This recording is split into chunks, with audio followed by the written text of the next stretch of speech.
The microwave clock glowed 11:47 p.m. when my wife Laura dropped the bomb that would change everything.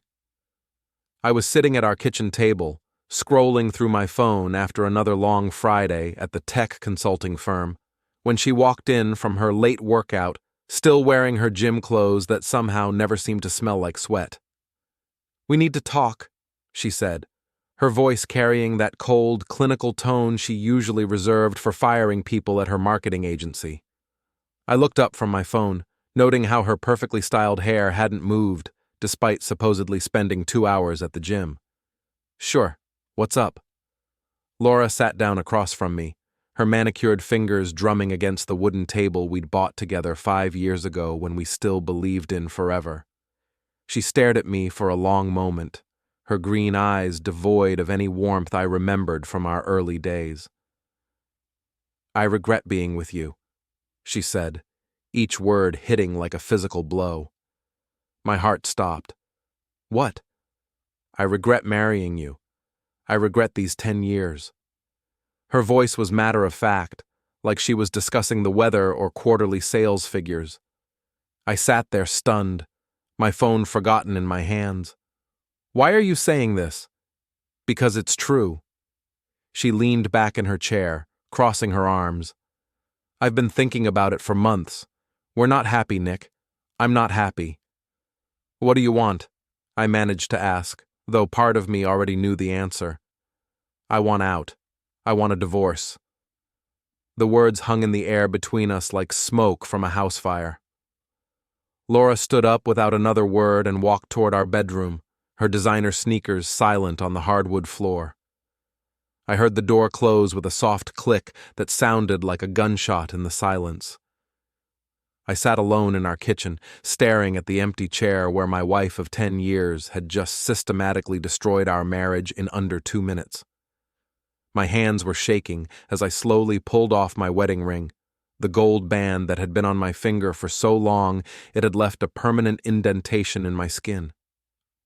I held the ring up to the light, watching it catch the glow from the overhead fixture. 10 years. 10 years of my life, and she regretted all of it. Moving on autopilot, I placed the ring on the table and took a photo with my phone. The image was stark, just a simple gold band sitting alone on our kitchen table, abandoned and forgotten. I opened my social media app and posted the photo with a simple caption, "Single again." My finger hovered over the post button for just a moment before I hit it. There. It was done. Public and official. I sat back in my chair, feeling strangely empty. The house was quiet except for the hum of the refrigerator and the distant sound of Laura moving around in our bedroom, probably packing, knowing her efficiency. 5 minutes later, my phone buzzed with a notification. Someone had seen the post. I expected it to be my buddy Mike from work or maybe my sister calling to ask what the hell was going on. Instead, it was a private message from Ashley Chen, the pretty brunette from our accounting department.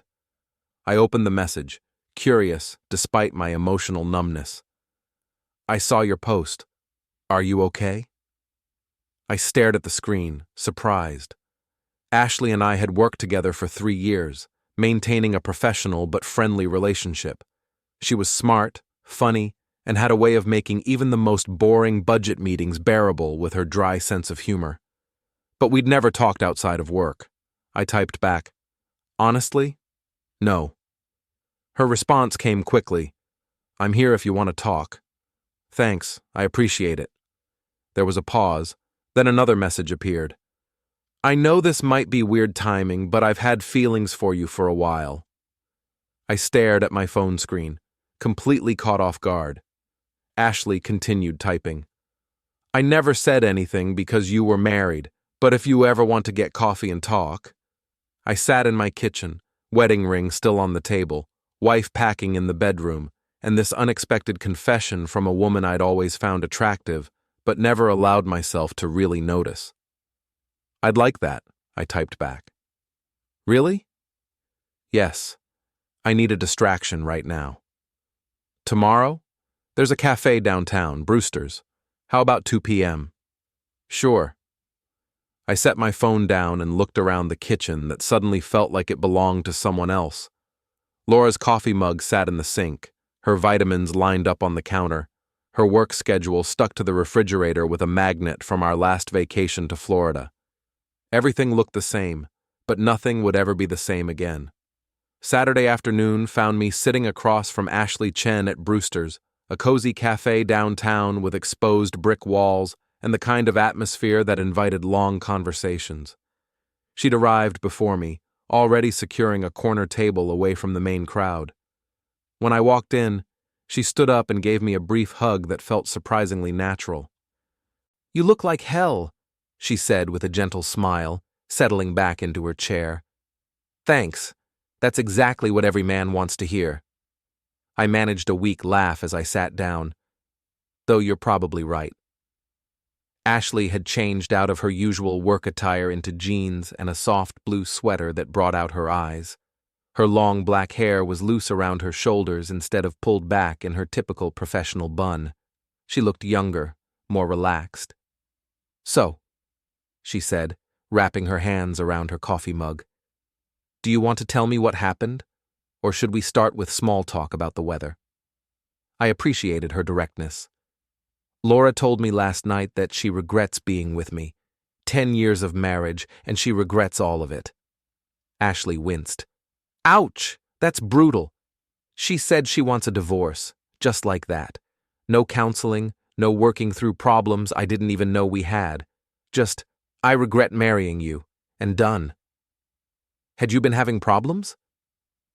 I thought about it. Really thought about it. "I guess we'd grown apart over the last year or two. She was working late more often, spending more time at the gym, going out with her friends. But I figured that was normal. People change, right? You give each other space."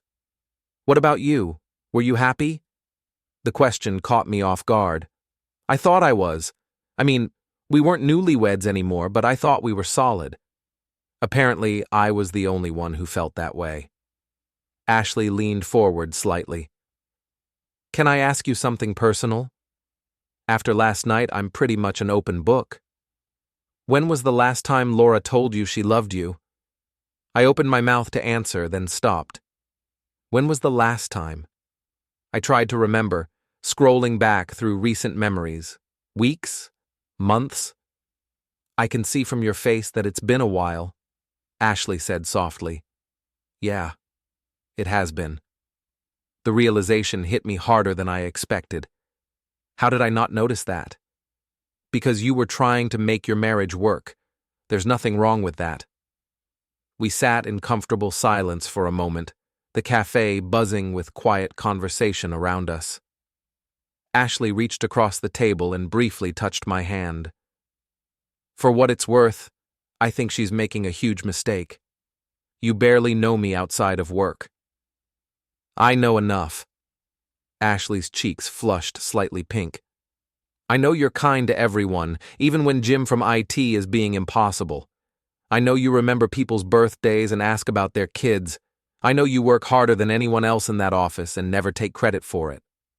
You've been paying attention. More than I should have, probably." She smiled. "I had a pretty serious crush on you for about 2 years. "Had?" "Have. Present tense." Her blush deepened. "I probably shouldn't be telling you this right now." "Why not?" "Because you're going through a divorce and I don't want to be the rebound girl."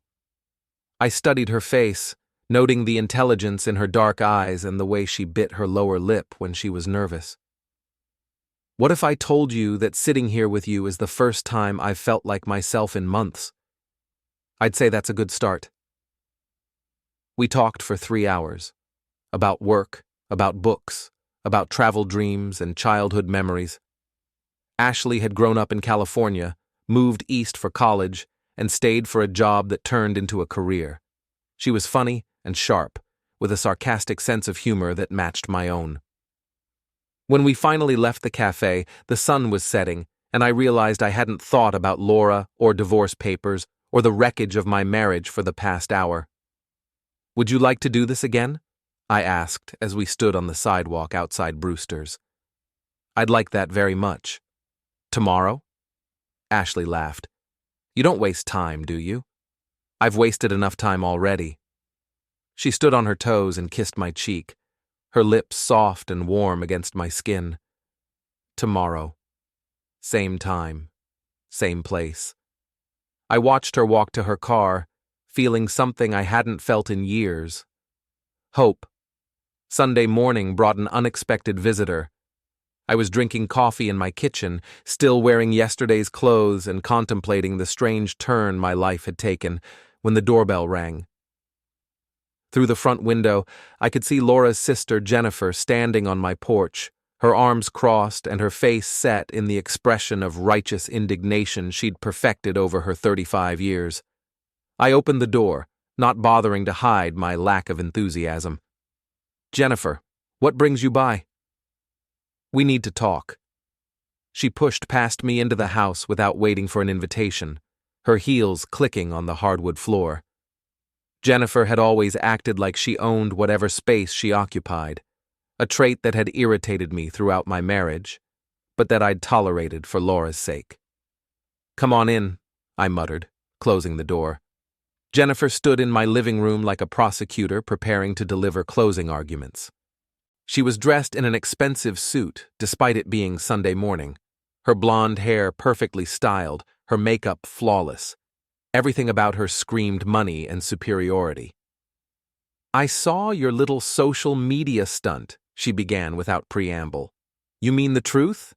I mean your pathetic attempt to embarrass my sister publicly." Jennifer's voice was sharp enough to cut glass.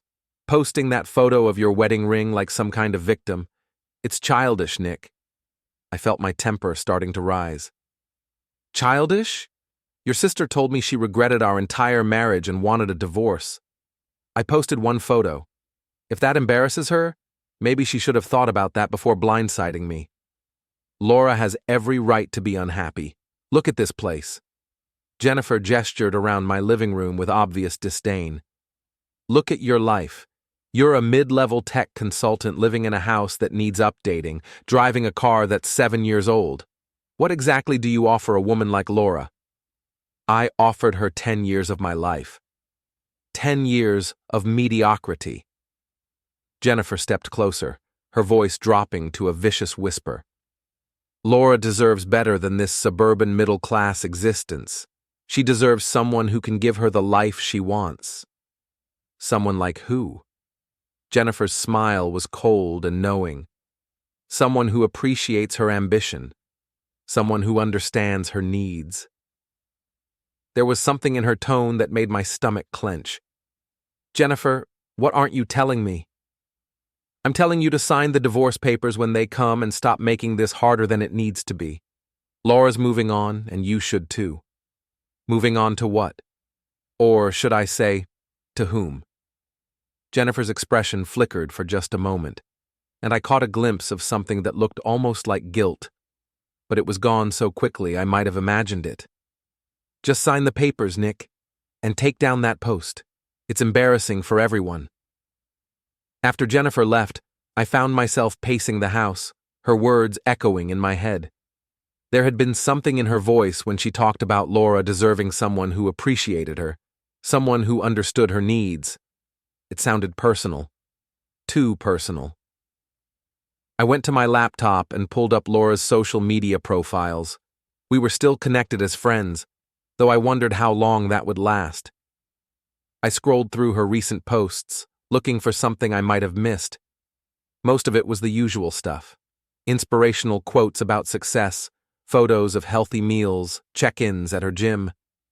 But then I found something that made my blood run cold.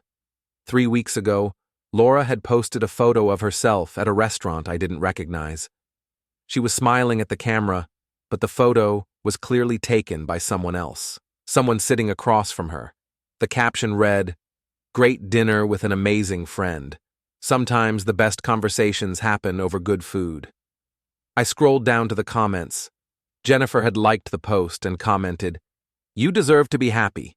So glad you found someone who sees how special you are." Found someone. I stared at the screen, pieces of a puzzle I hadn't even known existed starting to fall into place. Laura's late nights at work, her new dedication to the gym, her sudden interest in dressing up for casual outings with friends. My wife wasn't just leaving me, she was leaving me for someone else. And Jennifer had known all along. Monday morning at work was surreal.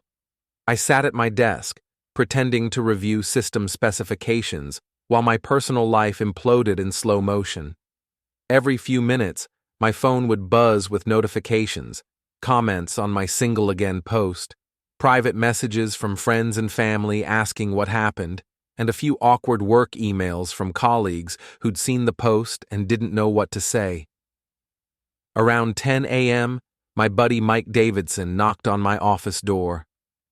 Mike and I had been friends for 8 years, ever since he'd joined the company as a project manager. We'd spent countless weekends watching football, grilling in each other's backyards, and complaining about our bosses over beer. "Hey man," Mike said, settling into the chair across from my desk. "Saw your post yesterday, you okay?" "Been better," I admitted. "Laura wants a divorce." Mike winced. "Damn, I'm sorry. That came out of nowhere." "Tell me about it." "Listen, Sarah and I were talking." Mike shifted uncomfortably in his chair. Sarah was his wife, a close friend of Laura's from their book club. "We want you to know that whatever happens between you and Laura, it doesn't have to affect our friendship." "I appreciate that. But—" Mike paused, and I could see him struggling with something. "Sarah thinks there might be more to this story." "What kind of more?" "She says Laura's been different lately, happier, like really happy. And it started a few months ago." I felt that familiar clench in my stomach. "Different how? New clothes? New attitude?" "She's been talking about making big changes in her life, taking risks, following her heart." Mike looked genuinely uncomfortable. "Sarah thinks there might be someone else." "Yeah, I'm starting to figure that out." Mike leaned forward. "Look, I don't know what's going on, but Sarah's been friends with Laura for 5 years. She's pretty torn up about this whole situation." "Torn up about what exactly?" "About having to choose sides." The words hit me like a slap. "Choose sides?" "Come on, Nick. You know how this works. Couple splits up, friends have to decide who they're going to stay friends with. Sarah and Laura have history. They're in the book club together, they go to yoga classes, they've got plans for a girls' trip to Napa next month." I stared at my oldest friend, feeling something cold settle in my chest. "So you're telling me that because Laura and Sarah are friends, you and I can't be?" "I'm not saying that. I'm saying it's complicated." "No, Mike, it's really not." I stood up, anger building in my voice. "Either we're friends or we're not. Either you believe I'm a decent person worth knowing, or you think I'm such a piece of shit that my wife was justified in leaving me for someone else." "That's not fair." "Fair?" I laughed, but there was no humor in it. "You want to talk about fair? Fair would be your wife asking Laura why she cheated instead of automatically assuming I deserved it. Fair would be you having my back instead of worrying about your wife's book club drama." Mike stood up too, his face flushing red. "You don't know what you're talking about." "I know exactly what I'm talking about. Laura's been having an affair, probably for months, and instead of anyone giving a damn about how that might affect me, everyone's worried about protecting her feelings." "You're being paranoid." "Am I?" "Then explain why Jennifer came to my house yesterday to tell me I should just sign the divorce papers and stop embarrassing Laura. Explain why your wife thinks Laura's been following her heart, instead of, honoring her marriage vows." Mike was quiet for a long moment, then shook his head. "I can't do this right now." "Can't do what? Have an honest conversation with your friend?" "You're not acting like yourself, Nick." "You're right. The old me would have just taken this quietly and let everyone paint me as the bad guy. But you know what? I'm done being the nice guy who gets screwed over while everyone else protects the person who screwed me." Mike headed for the door, then turned back. "Sarah's having a barbecue this weekend. Laura's going to be there. Good for Sarah." "You're not invited." The words hung in the air between us like a challenge. 8 years of friendship reduced to this. "Got it," I said quietly. Thanks for clarifying where we stand. After Mike left, I sat alone in my office, staring out the window at the parking lot below. My phone buzzed with a text from Ashley. "How's your day going?" I typed back, "Learning who my real friends are." "That good, huh? Want to grab lunch?" "Yes, definitely yes." As I gathered my things to leave for lunch, I realized something had shifted inside me. The hurt was still there, but it was being replaced by something else, something harder and more focused. If Laura wanted to destroy our marriage and my friends wanted to choose sides, fine. But I wasn't going to make it easy for them. That evening, I did something I'd never thought I'd do. I became a detective in my own life. After Ashley and I had shared a long lunch where she'd listened to me vent about Mike's betrayal and offered the kind of support I should have been getting from my actual friends, I came home to an empty house and decided I needed answers. Laura still hadn't come home, though her car had been in the driveway when I left for work that morning. I wondered where she was staying, probably with Jennifer, or maybe with her mysterious new friend. I started with her home office, a small room off our bedroom that she used for overflow work and personal projects. Laura was meticulous about organization, everything filed and labeled with the same precision she brought to her marketing campaigns. I felt guilty going through her things, but the guilt was quickly overwhelmed by what I found. In her desk drawer, underneath a stack of client folders, I discovered a hotel receipt dated 2 weeks ago. The Riverside Inn, an upscale place downtown that catered to business travelers and romantic getaways. The receipt was for one night, but it showed 2 guests. My hands were shaking as I photographed the receipt with my phone. 2 weeks ago, Laura had told me she was working late on a campaign proposal. She'd come home after midnight, claiming she'd lost track of time at the office. I kept searching and found more receipts. Restaurants I'd never been to, a wine bar across town, a spa package for 2, all within the last 3 months, all on days when Laura had claimed to be working late or out with her girlfriends. Then I found the credit card statement. Laura had opened a new credit card account 6 months ago, something she'd never mentioned. The statement showed a pattern of charges that painted a clear picture. Expensive dinners, hotel stays, purchases at men's clothing stores, and a particularly damning charge at a jewelry store for $847. I'd never seen any new jewelry. My phone rang, interrupting my investigation. The caller ID showed Jennifer's name. "What do you want?" I answered. "I want to know why you're harassing Laura." Jennifer's voice was ice cold. "I'm not harassing anyone. I'm in my own house, going through my own belongings." "Laura's belongings are not your belongings." "Actually, Jennifer, in a marriage they kind of are. Community property and all that." "She knows you've been going through her things." I felt a chill run down my spine. "How would she know that?" "Because she's not stupid, Nick. She knows you." "Where is she, Jennifer?" "Somewhere safe." "Safe from what?" "I've never laid a hand on your sister." "There are different kinds of harm." I almost laughed at the irony. "Right. Like the harm of discovering your spouse has been living a double life for months? That kind of harm?" "You don't understand the situation." "Then explain it to me.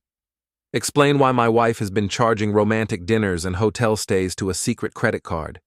Explain why she bought expensive men's jewelry that I've never seen. Explain why she regrets 10 years of marriage but apparently doesn't regret whatever she's been doing behind my back." Jennifer was quiet for a long moment. When she spoke again, her voice had lost some of its edge. "Laura never meant for it to happen this way." "For what to happen this way?" "She never meant to fall in love with someone else."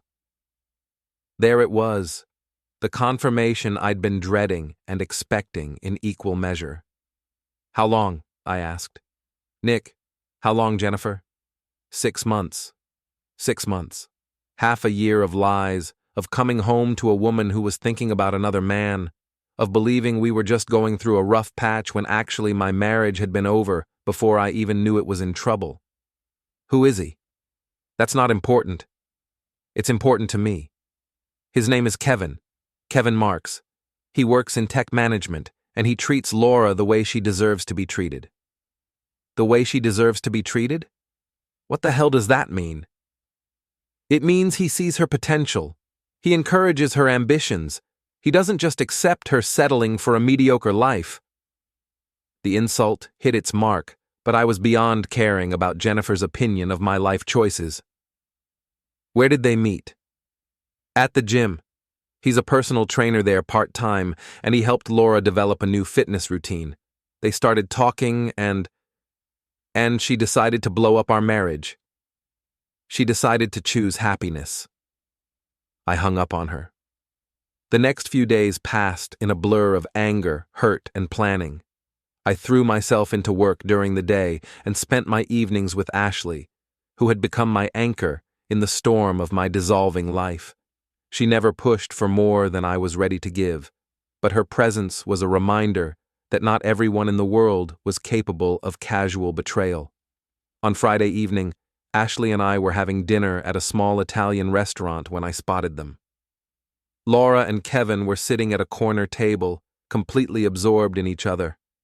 Laura was laughing at something he'd said, her hand resting on his arm in a gesture of casual intimacy that felt like a knife in my chest.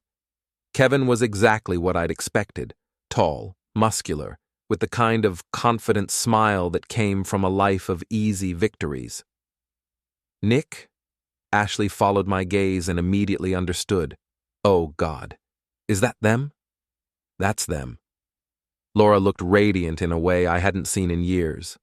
She was wearing a red dress I'd never seen before, her hair styled differently, her whole demeanor bright and animated. She looked like a woman in love, just not with me. Do you want to leave? Ashley asked quietly. I watched as Kevin reached across the table to take Laura's hand, watched as she smiled at him with the kind of warmth she used to reserve for me. They looked like any other happy couple on a Friday night date, except one of them was still married to me. No, I said, standing up. I don't want to leave. Nick, don't do this here. But I was already walking across the restaurant, my anger building with each step. Other diners turned to watch as I approached their table, sensing drama in the air. Laura saw me first. The color drained from her face, and she quickly pulled her hand away from Kevin's. Nick. Her voice was barely above a whisper. Laura. I looked at Kevin, who was studying me with obvious curiosity rather than guilt. And you must be Kevin. Kevin stood up, extending his hand with the kind of easy confidence that probably worked well with his personal training clients. Nice to meet you. You're Laura's husband, I finished for him. I'm Laura's husband. Kevin's hand dropped to his side, his expression shifting from friendly to uncomfortable. Oh, I didn't realize that she was married? Yeah, that seems to be a running theme lately. Laura found her voice. Nick, please don't do this here. Don't do what? Don't acknowledge that my wife is on a date with another man? Don't mention that you're wearing a dress I've never seen, paid for with a credit card I didn't know existed? The restaurant had gone quiet around us. Other diners were pretending not to watch while obviously hanging on every word. Kevin cleared his throat. Look, maybe we should talk about this somewhere private. Private? I laughed, but there was no humor in it. You mean like the private hotel stays you've been enjoying with my wife? Or the private dinners you've been having while I was home thinking my marriage was just going through a rough patch? Nick, stop! Laura's voice was sharp now, embarrassed. Stop what? Stop caring that my wife has been living a double life? Stop being hurt that she regrets 10 years of marriage but apparently doesn't regret 6 months of adultery? Kevin stepped forward, his trainer physique suddenly seeming more threatening. Hey man, I think you need to calm down. I think you need to shut up. I turned back to Laura. 6 months, Laura? Jennifer told me it's been 6 months. 6 months of lying to my face, coming home to my bed after being with him, pretending to be my wife while planning your exit strategy? Laura's eyes filled with tears, but I was beyond caring about her emotional state. You want to know what the worst part is? I continued. It's not even the cheating. It's the fact that you made me feel like I was losing my mind. All those nights you came home late, all those times you seemed distant, all those moments when I thought something was wrong but you told me I was being paranoid. I never meant for it to happen this way, Laura said quietly. But you meant for it to happen. You made a choice, every single day for 6 months, to betray me, to lie to me, to let me live in a fantasy while you planned your real life with him. Kevin looked like he wanted to be anywhere else in the world. Several other diners had given up all pretense of not watching and were staring openly at our confrontation. I fell in love, Laura said, her voice barely audible. No, you fell in lust. Love doesn't involve destroying someone else's life for your own gratification. I turned to Kevin, who was standing awkwardly beside the table like he wasn't sure whether to fight or flee. And you? Did you know she was married when you started this? Kevin's silence was answer enough. Of course you did. But you didn't care, because what you wanted was more important than the life you were helping her destroy. It's not like that, Kevin said weakly. It's exactly like that. I looked around the restaurant, at all the faces watching our drama unfold. Ladies and gentlemen, I'd like you to meet Kevin Marks, personal trainer and home wrecker. He's been helping my wife with more than just her fitness routine. Nick! Laura stood up abruptly, her chair scraping against the floor. You're embarrassing yourself. I'm embarrassing myself? I'm not the one having dinner with my affair partner in a public restaurant while still married to someone else. Laura grabbed her purse, her face flushed with anger and humiliation. We're leaving. Good idea, I said. Wouldn't want to ruin your romantic evening with reality. As they hurried toward the exit, Laura turned back to look at me one last time. For just a moment, I saw something that might have been regret in her eyes. But then Kevin put his hand on her back, guiding her out of the restaurant, and whatever I'd seen was gone. I stood there in the sudden quiet, aware that every person in the restaurant was staring at me. Then Ashley appeared at my side, taking my arm gently. Come on, she said quietly. Let's go home. The confrontation at the restaurant had consequences I hadn't anticipated. By Monday morning, the story had spread through our social circle like wildfire, but not in the way I'd expected.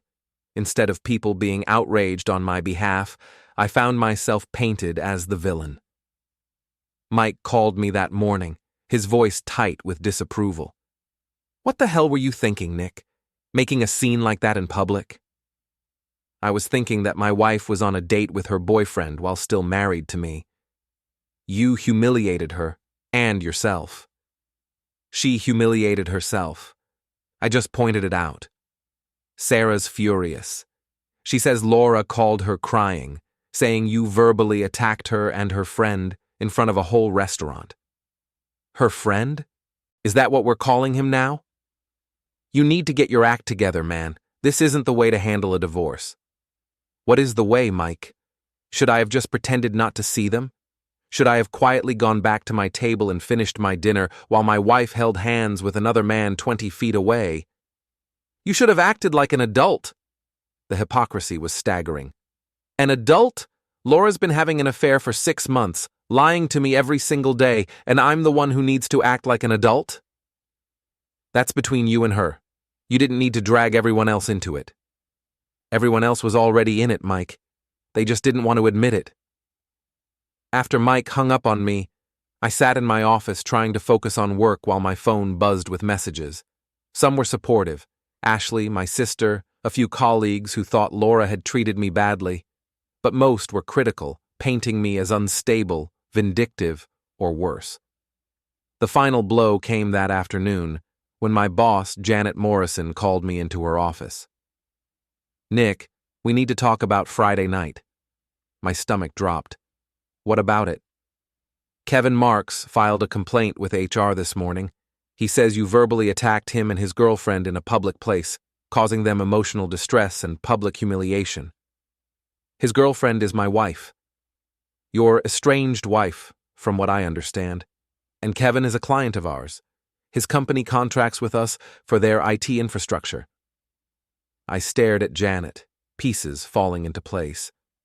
I didn't know that. Well, now you do. Kevin's threatening to pull his company's contract unless we take action regarding your behavior. What kind of action? Janet looked genuinely sorry. I'm going to have to put you on administrative leave while we sort this out. It's temporary, but Nick, you need to understand how this looks. A personal dispute that spills over into professional relationships, public confrontations with clients. He's not my client. I've never worked with his company. That doesn't matter. He's threatening a 7-figure contract over this. I felt the ground shifting beneath me. First my marriage, then my friends, now my job. Laura's affair wasn't just destroying my personal life, it was systematically dismantling everything I'd built. How long is the administrative leave? 2 weeks, maybe more. It depends on how quickly we can resolve this with Kevin's company. I cleaned out my desk in a daze, aware of my colleagues watching me with a mixture of sympathy and curiosity. Ashley appeared at my side as I was packing my laptop. I heard, she said quietly. This is insane. Is it? Because apparently I'm the crazy one here. I'm the one who's out of line. You're not crazy, Nick, but maybe you need to think about how you want to handle this going forward. I looked at her, this woman who had somehow become the one bright spot in my imploding life. What do you mean? I mean, maybe it's time to stop reacting and start planning. That evening, sitting in my empty house with a beer and my laptop, I took Ashley's advice. I started planning. I researched Kevin's company and found some interesting information. His tech management firm had been struggling lately, losing clients and facing cash flow problems. The contract with my company was probably one of their biggest revenue sources. I looked up Kevin's social media profiles and found exactly what I expected. A carefully curated image of success and fitness, with recent photos of him and Laura that made my stomach turn. But I also found something else. Evidence of a pattern. Kevin had been in relationships with several married women over the past few years, based on photos and comments that had since been deleted but were still cached in search engines. He had a type, and that type was successful, married women looking for excitement. Laura wasn't his first affair. She probably wouldn't be his last. I spent hours researching, documenting, building a case not for a courtroom but for something more important. The truth. By the time I closed my laptop, I had a plan. It wasn't about revenge. It was about justice. It was about making sure that the people who had destroyed my life faced consequences for their actions. Laura wanted a divorce? Fine. But she was going to get it on my terms, not hers. Kevin wanted to threaten my job? Fine. But he was going to learn that actions have consequences. My so-called friends wanted to choose sides? Fine. But they were going to know exactly what side they were choosing. I picked up my phone and called my lawyer. It was time to stop being the victim and start being the victor.